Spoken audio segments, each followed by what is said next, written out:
Normally 23শে March মাস হয়ে থাকে।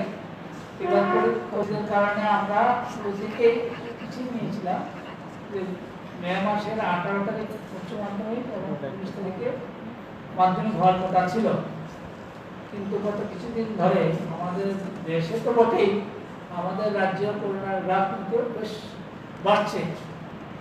এই পরিস্থিতিতে আমাদের একটু সন্দেহ ছিল, যদিও আমাদের বোর্ডের পক্ষে আমরা পক্ষের জন্য সম্পূর্ণভাবে প্রস্তুত, যেমন আমাদের ভেন্যুগুলো সব আগেই ঠিক করা হয়ে গেছে। আমাদের প্ল্যান ছিল আগামী সপ্তাহে আমরা ভেন্যুতে আনসার স্ক্রিপ্ট পাঠিয়ে দেবো, পরের সপ্তাহে কোশ্চেন পেপার পাঠিয়ে দেবো।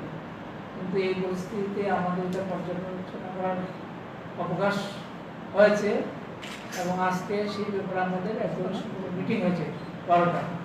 সেখানে সিদ্ধান্ত হয়েছে প্রথমত যে আমি আপনাদের সেটা করে শোনাচ্ছি।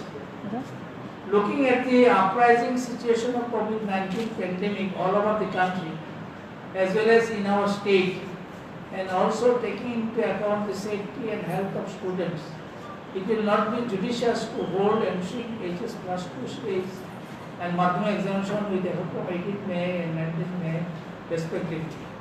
The examination committee recommends to postpone these examinations for the time being and propose to hold the examination when situation will be conducive with 2 weeks notice.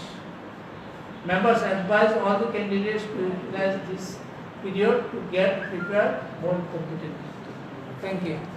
আমাদের কয়েকটা আমরা কপি দিতে পারি।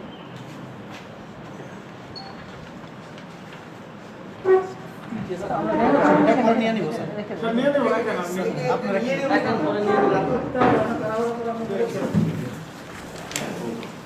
যে জিনিসটা আপনি বললেন যে সিচুয়েশন যদি ঠিকঠাক হয় তারপর আপনারা পরীক্ষা নেবেন বা 2 সপ্তাহ পর সেটা পর্যালোচনা করে দেখবেন। 2 সপ্তাহ পর না, 2 সপ্তাহ পরীক্ষা নেওয়ার 2 সপ্তাহ আগে আমরা জানিয়ে দেবেন। এই মুহূর্তে আমরা সকলে জানি সিবিএসসি মাধ্যমিক পরীক্ষা আপাতত ক্যান্সেল। 12 এর পরীক্ষা 1 তারিখ জুন মাসে সেটা পর্যালোচনা করে বলবেন। এই মুহূর্তে দাঁড়িয়ে দ্বিতীয় শ্রেণী ঢুকে পড়েছে পরিস্থিতি সেরকম একটা ভালো নয়। কোথাও না কোথাও পরীক্ষা হওয়ার কি সম্ভাবনা রয়েছে? এই পরীক্ষাটা কারণ ছাত্রছাত্রীরা একটা অনিশ্চিততায় ভুগছে এখন। হ্যাঁ, সেই পরীক্ষা তো নিতেই হবে। আচ্ছা, এই তারিখে হচ্ছে না, পরে যখন অবস্থা নর্মাল হবে, মোটামুটি নর্মাল হবে পরীক্ষা নেওয়ার মতো, তখন সেই জিনিসটা তো কারণ জানা নেই যে পরিস্থিতি কবে নাগাদ ঠিক হবে। সেটাই আমরা তো মে মাস যেটা আমরা বিভিন্ন জায়গাতে পত্রপত্রিকা বা মিডিয়াতে আমরা শুনছি যে মে মাসের মাঝামাঝিতে কোভিডের যে সিচুয়েশনটা আরও বিপদের করতে পারে। তো এই সমস্ত ব্যাপারটার উপরে আমাদের খুব তীক্ষ্ণ নজর আছে। আমরা প্রায় প্রতিদিনই আমরা প্রেসিডেন্ট স্যার বা আমাদের সাথে আলোচনা হয়, আমরা খোঁজখবর রাখছি। শুধু এখানে না, আমরা অ্যাক্রস দ্য কান্ট্রি কোন কোন বোর্ড পরীক্ষা নিচ্ছে, কারা কারা নিচ্ছে না, ক্যান্সেল করছে বা কী হচ্ছে প্রেজেন্ট সিনারিওটা প্রায় রোজদিনই আমরা মানে এক্সামিন করছি। তো আমাদের বক্তব্যগুলো আমরা মে মাসটা লেটার্স ওয়েট অ্যান্ড সি, আমরা মে মাসটা পুরো ব্যাপারটাকে আমরা খুব তারপর আমরা আর যখনই ডিসিশন নিই আমরা ছাত্রছাত্রীদের যথেষ্ট সময় নিয়েই আমরা ডিসিশন নেব, আর সবটাই ছাত্রছাত্রীদের স্বার্থের জন্য এই ডিসিশন। আর এখানে পাশাপাশি আমরা যে প্রেস মিটের যে সেকেন্ড পয়েন্ট যেটা বলছি, আমি সেটা আপনাদের মাধ্যমে যে সমস্ত ছাত্রছাত্রী, স্কুল টিচার এবং গাইডিয়ান অভিভাবক যারা রয়েছেন তাদের কাছে আমার একটা আবেদন থাকবে যে এই যে এক্সট্রা সময়টা আছে, কিন্তু আমরা ডিউ টু কোভিড পরীক্ষা নিতে পারছি না, এই যে এক্সট্রা সময়টা ছাত্রছাত্রীদের জন্য পড়ার থেকে দূরে সরে না যায়। কারণ গত বছরে এমন একটা প্যান্ডামিক সিচুয়েশনে আমাদের পড়াশোনা ভীষণভাবে ক্ষতি হয়েছে, ছেলেমেয়েরা ঠিকভাবে পড়াশোনা করতে পারেনি, যাতে করে এই পড়াশোনাটা তারা চালিয়ে যায়।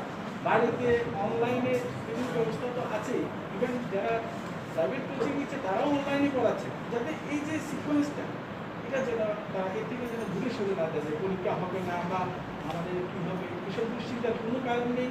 এগুলো মৎস্যশিক্ষা পরিষদ, ডিপার্টমেন্ট, গভর্নমেন্ট সবাই ভাবছে, সবাই আমরা ছাত্রছাত্রীর কথা ভাবছি কীভাবে তাদের ভবিষ্যৎটাকে আরও সুন্দরভাবে আমরা মানে একটা রূপ দিতে পারি। গত বছরের মতো যেন কতটা ক্ষতি না হয় আমাদের সেগুলো পর্যালোচনায় আছে, আমরা চেষ্টা করছি, আমাদের লক্ষ্য আছে। আমরা মে মাসটা দেখব, সমস্ত বিষয়গুলি আমরা বিচার বিবেচনা করে আমরা সম্মিলিতভাবে একটা ডিসিশন নেব, যেটা নেব স্টুডেন্টের ভালোর জন্যে, এবং আবারও বলছি যে সমস্ত অভিভাবক ছাত্রছাত্রী শিক্ষক মহাশয় যারা রয়েছেন আপনারা ছাত্রছাত্রীদের পড়াশোনার ব্যাপারটা একটু দেখবেন।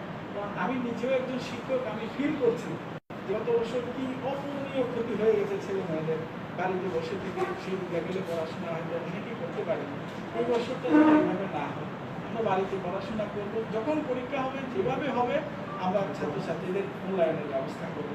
এতে কোনো সন্দেহ নেই বা ছাত্রছাত্রীদের আতঙ্কের ভয়েরও কোনো ব্যাপার নেই। ছাত্রছাত্রীদের ভবিষ্যতের কথা আমরা প্রতিনিয়ত ভাবছি। এটা আমার উচ্চশিক্ষা পর্ষদের পক্ষ থেকে, আমার পক্ষ থেকে সবার কাছে এটা আমার মানে স্পেশাল আবেদন থাকবে, ছাত্রদের পড়াশোনা চালিয়ে যাবে। ওরা কোনোভাবেই যেন তাদের বিভিন্ন সামনে যে কম্পিটিটিভ এক্সামগুলো আসছে ওইগুলোর জন্য তারা প্রিপারেশন করবে, বোর্ডের জন্য যে প্রিপারেশন তারা চলছে সেটা কন্টিনিউ করে যাবে। এই সময়টাকে আরও ভালোভাবে কাজে লাগালে তারা ন্যাশনাল লেভেলে যে সমস্ত কম্পিটিটিভ পরীক্ষা, নিউজ, জয়েন্ট এন্ট্রান্স পেন্ট এগুলোর জন্য ভালো প্রিপারেশন করবে। যেহেতু জয়েন্ট এন্ট্রান্স দিক আপাতত পোস্টপোন হয়েছে, সামনে কোনো না কোনো ডেট দেবে, সারা বছর করা হয়নি। এখন এই যে সময়টা, এই সময়টাকে আরও ভালোভাবে কাজে লাগালে আমার মনে হয় ছাত্রছাত্রীরা কম্পিটিটিভ পরীক্ষাগুলিতে আরও মোর কনফিডেন্টলি ওরা অ্যাটেন্ড করতে পারবে।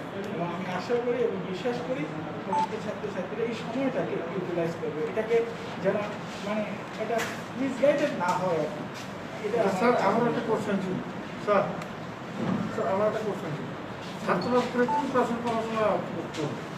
এখন যদি এটা দেখা যায় যে ডিসেম্বর অবধি রান করছে, না ডিসেম্বরের কথা তো বলছি না, আমরা তো মে মাসের কথা বলছি। আমরা মে মাসে সাপোজ নিতে পারলেন না, হ্যাঁ পরীক্ষা নিতে পারলেন না, মে মাসে না হলে তখন একটা আলোচনা হবে।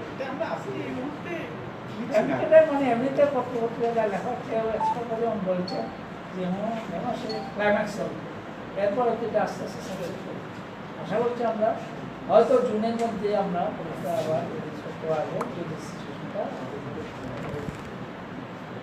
যদি না করে তাহলে আরও কিছু দিতে হবে। এটা তো এখন আনসার্টেন হবে, তবু তার মধ্যে আমাদের কিছু একটা এক্সপেকটেশন আছে। হোপফুলি আমরা হয়তো জুনে পরীক্ষাটা নিতে পারি, দেখা যাক। বিজ্ঞান চার কথা